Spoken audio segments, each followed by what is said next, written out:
Alas 5:10 na, One Western Visayas na. Alas 5:10 na, One Western Visayas na.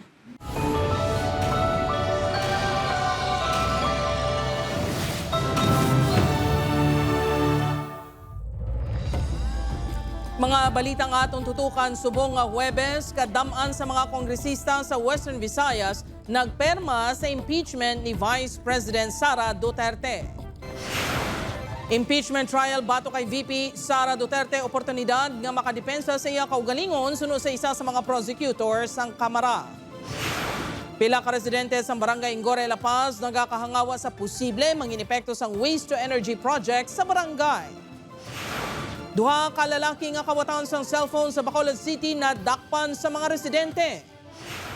Anay konduktor nga naghalin sa ubra, ginlampusan sa botelya ang bintana sang modernized PUJ sa Haro. Kag GMA Regional TV Bloodletting Day, buwas na hiwaton sa Iloilo City kag Bacolod City. Pagdonar sang dugo dako ang mabulig sa naga kinahanglan.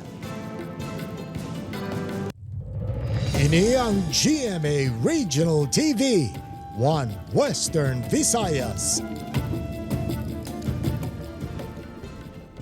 Mga kapuso, isa ka minor explosion ang nagluntad sa Mount Canlaon subong nga hapon sunod sa P-Volts. Ang dugang nga detalye, bantayan sa diligid lamang madugay.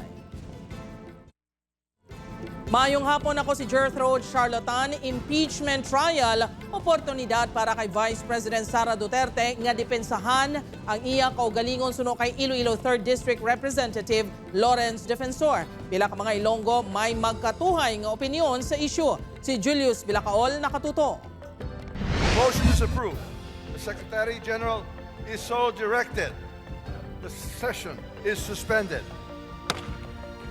Mabakod ang ebidensya nga ginauyatan sang House of Representatives sa impeachment complaint sini nga ginpasaka sa Senado bato kay Vice President Sara Duterte.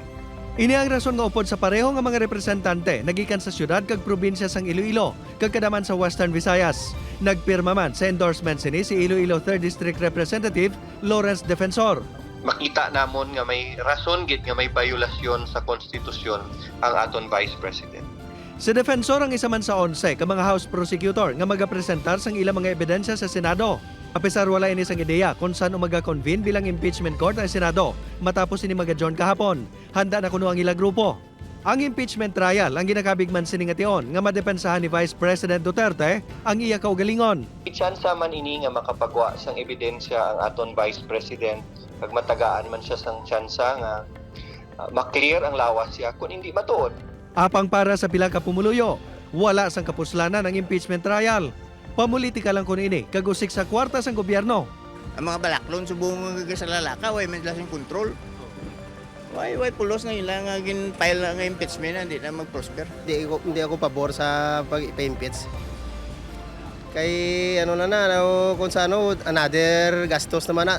Apang mayara naman sang pabor sa nangintikang sang Kamara. At least madipindahan niyang kaugalingon niya Samtang ginklaro ni Senate President Francis Escudero nga wala sa magaluntad nga impeachment trial, samtang yara sa break ang Senado. Sa Hunyo 2 pa, magabalik ang sesyon sa Senado pagkatapos ng 2025 midterm elections. Nagalaom naman si Defensor nga manginpatas ang Senado sa pag-uyat sa trial. Upod kay Cirilo Rendoque, Julius Bilacaol. 1. Western Visayas. Bintana sa isa ka modernized jeepney buka matapos ginlampusan sa botelya sang anay passenger assistance officer. Si Julius Bilacaol nakatuto. Naabdan sa news team nga nagapablatter sa Police Station 9 sa distrito sang Haro ang pila ka mga empleyado sang Metro Iloilo Transport Service Cooperative o Conmits Coop. Kaundan sang ila reklamo ang pagkabukas ng bintana sang isa nila ka unit bangon sa paglampos ang botelya sang isa Manila ka anay kaupod sa obra kahapon sang aga. Ang suspect ang ginkilala kay Barry Lacuesta, anay passenger assistance officer sa kooperatiba. Sunod sa driver nga si Christopher, nagpapara ang suspect sa Haro Plaza nga may bitbit nga botelya sa magkahulubong nga ilimnon. Sang nakasaka na, ginpahog sini ang driver nga buko ng ulo kag bunon. Pagpanaog sini, ginkakibot ni Christopher ang paglampos sini sang botelya sa bintana. Marang ko magwa. Nilagas ako sa mga litro na bala, pokpok ya ka windshield ang sa tabaka ko sa palibot. Naging bako lang, paano si buka? Magluwas kay Christopher. Ginpaparahan man kuno sa sospek kag ginpahog nga halitan ang duha pagid ka driver sang kooperatiba. Miyerkules ang kaagahon, nagwild kuno sa ila boarding house sa Leganés ang sospek. Gani ginpagway ni sa tagiya. Apang wala sila naglaom nga magapadayon ng minaoy sini tubtob kahapon nga adlaw. Enero 31 sang nagresign sa obra si Barry. May impormasyon nga iyay ni kinimo bangod siya kapaslawan nga magsumiter sa mga clearance nga kinahanglan siya trabaho. Apang ginpanginwala naman ini sang tagdumalahan sang Meats Co-op. Maayo kuno ang record sini bilang empleyado. Desidido naman ang kooperatiba nga ipasabat sa iyang kahalitan sa ila salakyan. Ang iyang naging damage siya sa amon salakyan, di ma-charge kami da iya sa iya. Plano nga ipatawag sa Meats Co-op ang suspect nga wala pa nakapakita sa karon. Upod kay Cirilo Rendoque, Julius Bilacaol. 1. Western Visayas. Para sa dugang nga mga balita sa Bacolod City kag pila ka lugar sa Western Visayas, mangin kaupod ta si Adrian Prietos. Adrian? Yes, Jers, mga kapuso, madamo gid nga salamat. Sa Bacolod City naman, bawod duha ka lalaki nga nangawat sa cellphone sa sulod sang laundry shop.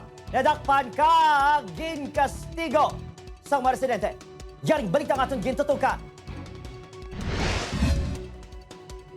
Nagbakalang sang paniagang nagabantay sang sininga laundry shop sa Barangay 23, Bacolod City, pasado las 10 kahapon, February 5. Nabilin sini nga naka-charging ang cellphone sila pwesto sa ginkawat sang duha ka lalaki. Sa pagsaysay sang upod sini sa trabaho, nagsulod ang duha ka lalaki kag ginkuha ang naka-charge nga cellphone. Marasig ang maining nga nagdalagan pagwa kag nasugata pa sa tag-iyang cellphone. Sang nahibuluan nga wala ng cellphone, nangayon ni sa bulig sa mga residente agud malagas ang mga kawatan. Tigaling kay ti wala sa choice ng bakal sa sugdaan. Tapos, Pagbalik yun di ko no, may nakita siya nga duwa ka tao nga nagdalagan pagwa. Di nagdalagan man sa pasulod ng kita agad yung cellphone niya, wala na. sa sining nga video, makitaan nga nagahapang duha ka lalaki sa dalan. Ginkilala ang maining nga kanday John Leo Dequina, 22 anyos, kag Edson Antilla, 37 anyos, lunsay residente sang barangay 16. Arrested na siya kag ginmab ni siya sa mga bystander sa area. When you say mob, sir, yun ano? Ginpulihan sa kastigo sa mga bystander sa Gilayon nga ginaresto sa kapulisan ang duha ka suspect nga nakaagom sa mga pilas tugas ang pagpangkastigo sa mga residente. Nabawi naman ang cellphone sa biktima. Wala na makuhaan sa pahayag sa News Team ang mga suspect nga ginhilway na sa prisuhan matapos mag-lapse ang reglementary period. Wala pa nakadesisyon ang biktima kung mapasaka inis ang kaso.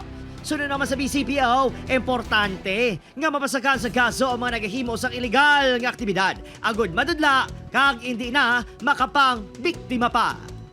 Ang balok ang mga gahimo sina, gabalik-balik lang kung hindi naton filean sang kaso.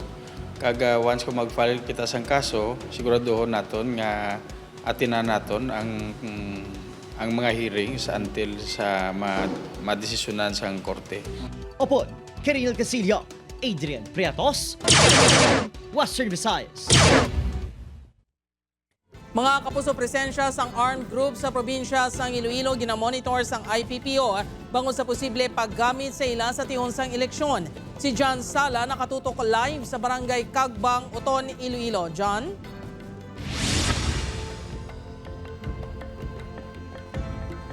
Jer, tinutuyo sang Iloilo Police Provincial Office nga wala sang may mga ma-record nga major incidents sa tion sang eleksyon subong nga tuig. Ganiila na sa karon, ginapadala man ang mga impormasyon nga may ara sang posible magamit sang pagpamahog sa tion sang piniliay.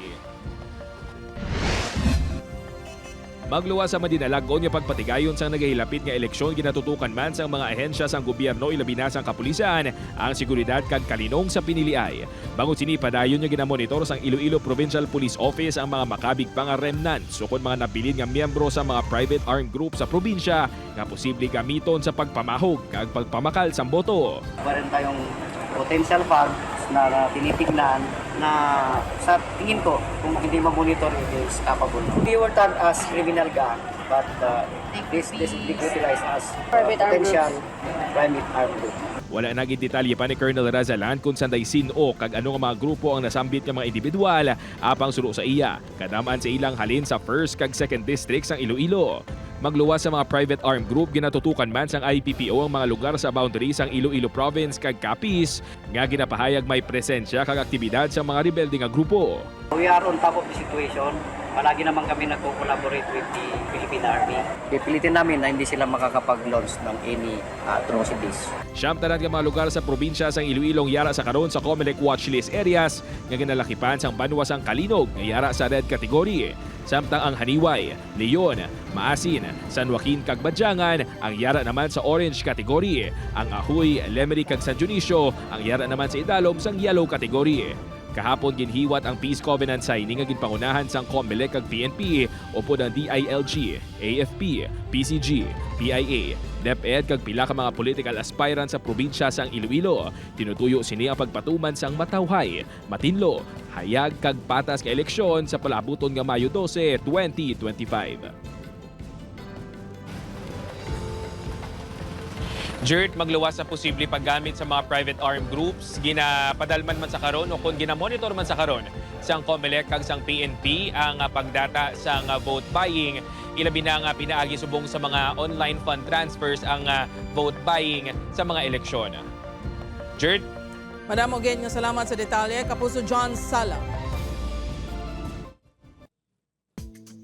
Mga puso, importante kag dumaan nga pagkabutang sa simbahan bida sa Museum sang St. Augustine Parish sa Dumangas, Iloilo. Nakatut Kim Salinas.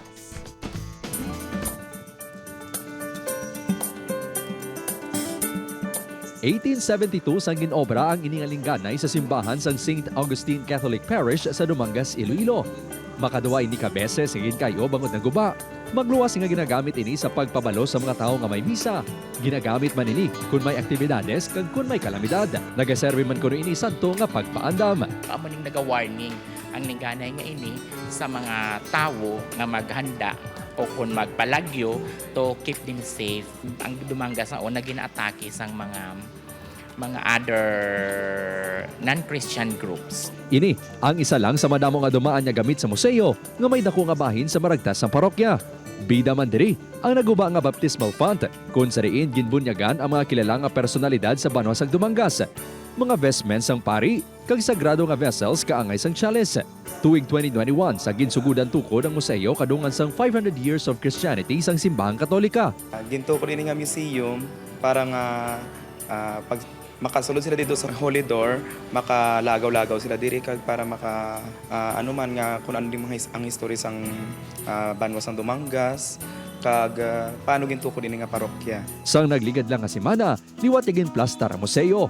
Gindugang diri ang koleksyon sa mga krus sang isa ka parokyano halin sa mga simbahan sa pungsod kag sa bilog nga kalibutan.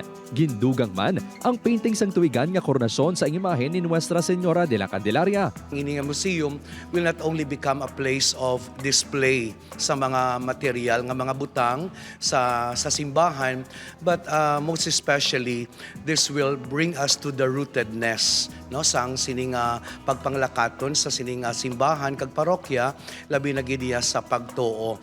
Nakabig sa mga parokyano nga dako nga bulig sa ila pagpanglakaton ang museo. Nakabulig ini siya sa maayo, sa especially sa amon nga faith, pasang mga parishioners ma-embrace pagid namon ang amon nga parish through the history. Upod kay Romel Porquia, Kim Salinas, 1 Western Visayas.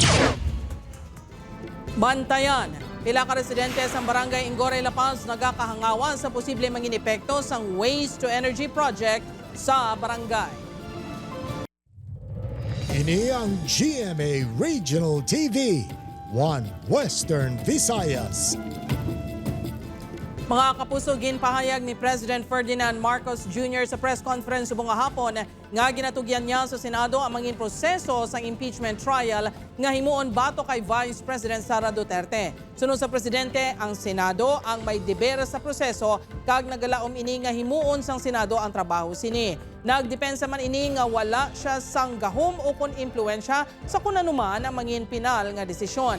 Ginpamangkot man ini kung nagapabili ng iya panindugan sadto nga hindi siniluyag nga ma-impeach si VP Duterte kag hindi ini dapat nga ma-impeach. Sunod sa iya, opinyon niya lang ang amuyadto nga pahayag kag subong nga na-transmit na sa Senadong impeachment complaint, yara na sa ila ang pagdesisyon sini.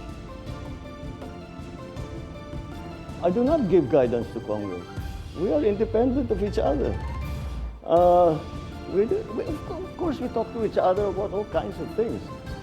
But hindi ko kaya sasabihin, gawin mo ito, gawin ko yan, gawin. Hindi ko kayang gawin yun. I don't even attempt to do that. So let's be very clear there. Sure, when I'm talking to them, they ask my opinion. I give them my opinion.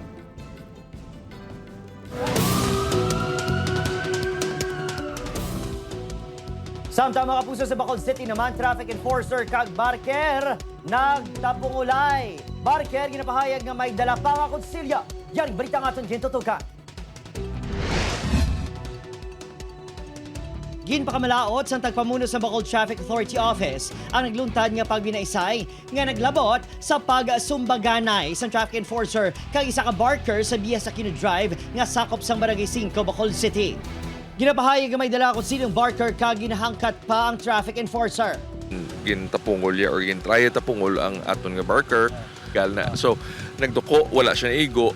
So gintambagan security man kay I was told nga medyo mainit and madumot ni kuno ang mga barkers. There was in fact a knife. Ang barker tried to stab the enforcer. Sunod sa bitaw, ginsaway sa enforcer ang barker. Kung nga nagapapark ini sa lugar sa salakyan, apisar nga ginudumilian. Dito na kag naakig ang barker sa enforcer. Wala pa na desisyonan sang wala at nagihingadlan yung personnel sa bitaw kung mapasakas ang kaso batok sa barker. Inang mga barkers have existed by mere tolerance. May mga series of crimes against persons nga natabo nga gincommit sang mga barkers. Wala na resong barker. Ginapangita na inis ang LGU ang mapasabat sa insidente nga ginakadalahigan sini. Opo, Kiril Casillo, Adrian Priatos, on Western Visayas.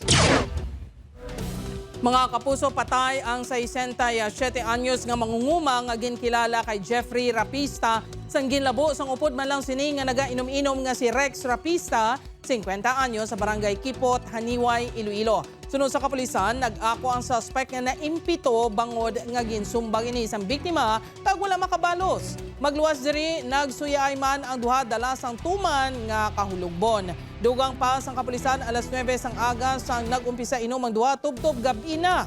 Matapos mag-inom-inom, nagpauli ang duha apang sang makalabot sa balay ang suspect. Nagwa ini sang binangon kag ginlabo sa liog ang biktima. Nakitaan pa mismo sang asawa sang biktima ang insidente. Nagpalagyo ang suspect apang makaligan sa pila ka oras. Nagsungka man ini sa barangay officials sa barangay Kipot. Sa pag-night amo to kung mga po ang aligasyon nga sinumbang sa sang biktima. Kaya mo itong nagtugan sa kalumot sa biktima, amo itong mismo nila yun.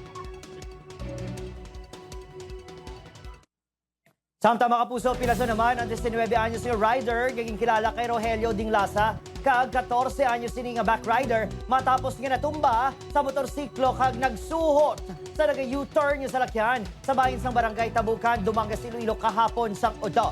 Sunod pa sang pulisan halin sa Banwa ang duha ka biktima kag magdulong sang gimakal nga tinapay sa bilasyunan sa barangay Managit, Dumangas. Posible nga wala makita sang driver sa motor ang salakyan nga nag-U-turn rason sang pag-slide sang motor. Wala man sang helmet ang duha, wala sang plaka ang motor kag wala sang nagakaigo nga dokumento. Nakaangkon isang pila sa guya kag iban pa kabahin sang lawas ng driver kag back rider nga padayon nga ginabulong sa ospital. Nag-slide gini sila sa dalan. Kag pag-slide sa dalan, nagbulag ning duwa ni, sumuhot sa duwa ka sa may sa salakyan. Ang motor yan nagrekta to slide.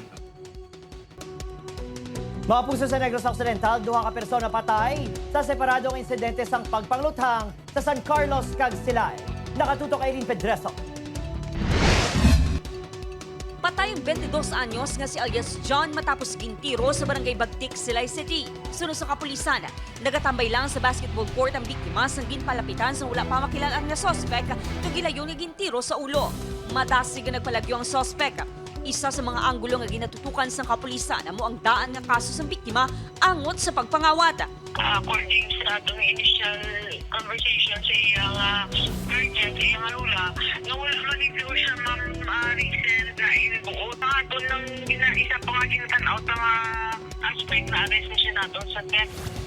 Patay man ang 41 anyos nga si alias Jerry, isa ka mangunguma sa gintiros ng wala pa makilalan nga sospek sa barangay Kudkod, San Carlos City. Sunod sa kapulisan, hinali na lang ginpalapitan sa mga sospek ang biktima kagintiro sa nagkalain-lain nga bahin sa iyang lawas. Samtang nagkalantaw inisang video sa cellphone upod ang tatlo pa ka mga lalaki. Sa karon, may persons of interest ng kapulisan sa pagpatay sa biktima. Daan nga hiligot anon ang ginalantaw motibo sa krimen. Upod Garuel Banggoy, Aileen Pedraso. 1 Western Visayas.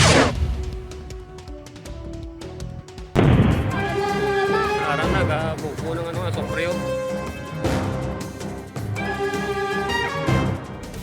Mga kapuso, isa ka minor explosion ang na-record sa summit crater sa Mount Canlaon subong gid lamang nga hapon. Suno sa Volks, ini ang nagluntad alas 3:11 subong nga hapon. Ang paglupok sini ang naglawig sang 2 ka minutos base sa seismic kag infrasound records. Hindi naman klaro ang kuha nga video sa bulkan bangod sa panganod. Suno sa Canlaon Volcano Observatory, ang paglupok sang bulkan tugas ang pagsaka sang magma halin sa idalom sang bulkan bangod sa magmatic unrest nga status sini. Balantayan ang masunod pa nga mga inoras bangod posible nga liwat nga maglupok ang bulkan. Nakarecord naman sang ashfall sa pila ka bahin sang La Castellana. Bisan pa nga yara sa evacuation center ang mga residente sa sulod sang 6-kilometer permanent danger zone. Ginapalerto gihapon ang mga yara sa gwa sang 6-kilometer PDZ bangod sa posible nga aktibidad sang bulkan. Hugot man nga ginamonitor ang mga residente nga naga-istar lapit sa mga suba bangod sa posible lahar flow dala sang maulanon nga panahon sa pila ka bahin sang probinsya.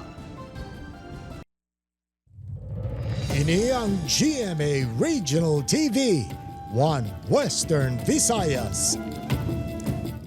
Mga kapuso, bilang bulig sa mga nagakinahanglan sang dugo, ang GMA Regional TV ang magapatigayon sang bloodletting activity buwas Pebrero 7. Sa Iloilo City, ini ang igapatigayon sa fountain area sang Robinson's Place, Iloilo nga masugod alas 9 sa aga. Sa Bacolod City naman, ini ang hiwaton sa activity center sang Ayala Malls, Capital Central. Isa sa mga magapasakop amo ang mga personnel sang Negros Occidental Police Provincial Office. Lakip sa preparasyon sang kapulisan amo ang pag-ehersisyo, pagtumar sang vitamins kapag tulog sa sulod sang 7-8 ka oras antes mag-donate sang dugo. Ang mga donors natin are properly oriented that may enough sleep sila, and eventually may mga they are properly hydrated. At the same time, like, we advise them nga ginaprohibit sila nga pag-take sa alcohol prior sa ilang donation. So much man ang aton man nga in cooperation sa inyong nga cause at the same time with your company. At ang Philippine National Police naman is very glad and committed to this particular program. Mabu sa opisina naman sa Department of Health o kung DOH-NAR sa Dumaguete City, plastado na 296 ka staff sang DOH halin sa Western Visayas iga-assign sa bago-tukod nga rehiyon. Nakatutok ay ring Pedreso. Humalimpas ang tinalikdan nga Nobyembre, amat-amat na nga nagpatigayon sa transition ang Department of Health Western kag Central Visayas para sa maging opisina sang nasambit nga ahensya sa Negros Island Region. Ipahamtang ang opisina ng DOH Negros Island Region sa Dumaguete City sa 3rd floor ng Negros Oriental Provincial Hospital. Temporaryo pa man lang inisuno kay Dr. Rizal bangod sa paglakat ng panahon. Pangitaan man sang pamaagi nga mas mapamaayo ang ila pasilidad. We have to create our new protocols. Dito po sa Negros Island, we've done our mapping and our assessment, and meron parang mga tina-target na facilities na ma-upgrade yung level. So, kunyari from infirmary to level 1, level 1 to level 2. Plano man nga magtukod sa treatment, rehab, kag mental health centers kung may nagakaigo na nga pondo. Sa datos ng Department of Health Regional Office 6, 296 sa kabuusan nga 1,696 ka empleyado sini ang na-assign sa Negros Island Region. 13 diri ang sa plantilla positions, 33 ang sa contract of service, kag 250 ang contractual sa idalom sa Human Resource for Health. Ang mga ini anunsay naghalin sa Negros Occidental. Right now, a lot of most actually of the staff are already reporting in our office here in Dumaguete. They're there already, and we're already doing some transactions there. So we're hoping to complete actually the whole renovation February or March. Magluwas sa main office sa Piapit, Dumaguete City. Iga-assign man ang mga empleyado sa Provincial and City DOH Office sa Rosario Street, Bacolod City, Provincial DOH Office sa Bantayan, Negros Oriental, kag isa pa ka DOH Office sa poblasyon sa Siquijor. Upod Keruel Bangoy, Aileen Pedraso, 1 Western Visayas. Mga kapuso, public forum ginpatigayon kaangos sa plano nga pagpahamtang sang waste to energy nga planta sa Ingore, La Paz. Apang pila ka pumuluyo nagakahangawa nga makadala ang proyekto sa peligro sa ila ikaayong lawas. Si Julius Bilacaol nakatuto. Ginsugata sa mga kahangawa nga posible magdulot sang peligro sa ikaayong lawas ang ginaproponer nga waste to energy project sa Ingore, La Paz. Ini ang kadaman sa mga komento kag palamangkutanon sa forum kaangot sa Iloilo City Integrated Solid Waste Management Facility sa idalom sang public-private partnership kay nasangaga. Siyempre mga kuana saya mo mga hindi maayo nga mga chemicals nga nahaklo sa pumuluyo dire. May medicine ina. Ang medicine, okay ang medicine. Kay may medicine kami dire sa barangay. Pero kung maglala ng balatian, paano ninyo kami masuportaran? Sa idalom sang proyekto, ang basura nga makolekta sa syudad ang dalon sa isa ka pasilidad sa compound sa isa ka power corporation sa barangay. Dire iga proseso ang basura para makaproduser sang kuryente. Ginpasiguro naman sang LGU nga hilway sa katalagman ng proyekto. Enclosed ni ang facility para wala langaw, wala baho. Target nga mangin operational ang proyekto sa masunod nga tuig, 2026. Kung matigayon, pwede ini makadugang sang 4 megawatts ang kuryente sa power grid. Pagklaro naman ni Engineer Ravena, Ang sanitary landfill or ang dump sites ang Kalaunan will not be transferred dire. magapadayon pa ang konsultasyon sang LGU kaangot sa proyekto. Upod kay Cirilo Rendoque, Julius Bilacaol, 1 Western Visayas.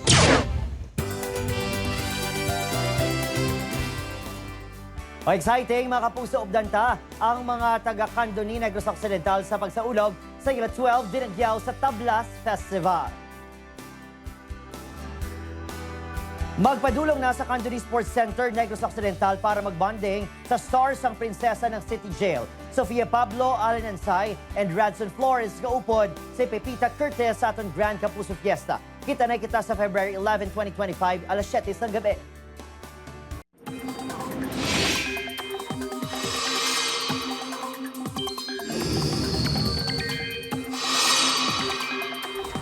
Mga kapuso, 4 ka nagkalain-lain nga weather systems ang nag-aapekto subong sa pungsod kag posible nga magresulta sa mga pag-ulan. Lakip diri ang amihan, easterlies, intertropical convergence zone na ukon ITCZ kag shear line. Base naman sa rainfall forecast ng Metro Weather, may mga pag-ulan sa gihapon sa Western Visayas, lakip na ang Aklan, Capiz, Iloilo, Antique, Guimaras kag Negros Island Region. Mabaskog ang ulan sa pila ka probinsya, gani posible ang pagbaha o kon landslide. Sunod sa pag-asa, may posible nga may malaing nga tiyempo nga ma-eksperyensyahan sa pungsod sa mga masunod nga inadlaw o kon simana. Sa subong, manubo pa ang tsansa sini nga mangin bagyo apang padayon nga ginabantayan. Posible man ang pag-ulan sa nabilin nga bahin sang pungsod.